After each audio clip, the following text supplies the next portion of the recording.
잘 생각을 해볼 수가 있죠. 그죠? 네. 자, 그런 거에 따라서 이제 격식 질문지와 약식 질문지로 나눕니다. 자, 그러면 격식 질문지는 이름을 알 수 있겠죠. 격식을 갖추어서 모든 내용을 다 뭐예요? 자세하게 1번은 뭘 질문하고 2번은 뭘 질문하고 3번은 뭘 질문하고 자 이런 경우엔 이렇게 질문해 주세요.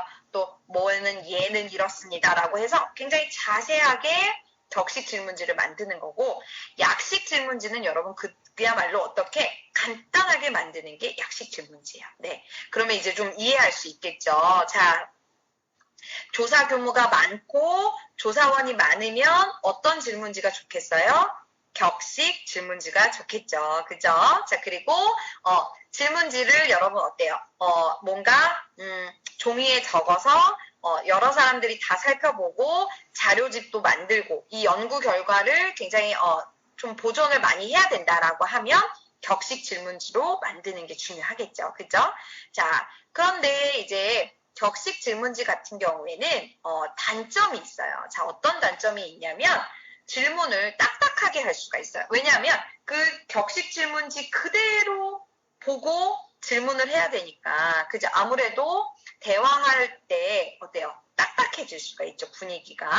자, 그리고 상황이 좀 바뀌는 경우가 있을 수도 있죠. 왜냐하면 내가 미리 예비 조사를 해서 뭐 벼나 다른 단어들을 다르게 말할 거라고 생각했는데 전혀 다르지 않아요. 표준어랑 형태가 똑같아요. 막 그러면 좀 당황스럽죠. 그죠? 그리고 격식 질문지에 없는 내용들을 막 말을 하면 조사원들이 여러분 어때요?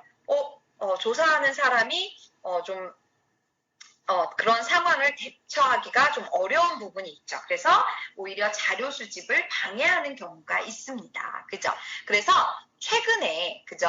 대부분 최근에는 방언 자료를 할 때는 격식 질문지보다는 약식 질문지를 사용합니다. 그래서 약식 질문지는 아주 좀 간략하게 조사해야 되는 항목이 무엇이고, 그러니까 꼭 통일해야 될 것, 그리고 꼭 중요하게 맞춰야 되는 사항들만 좀 중요하게 적은 그런 약식 질문지를 사용하고 그 외에는 좀 조사원들을 좀 교육시켜서 조사원들이 좀 그때그때 상황에 맞춰서 좀 질문도 바꾸고 대답에 따라서도 좀 순서도 바꾸고 이렇게 할 수 있게 약식 질문지를 사용합니다.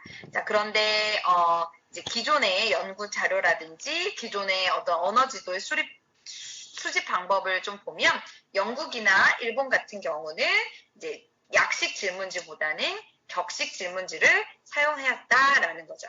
그래서 만약에 여러분들이 이제 방언 자료를 조사한다라고 했을 때는 이제 격식 질문지의 약점, 그러니까 즉 그렇다고 해서 뭐 약식 질문지가 더 좋다라는 건 아니고요.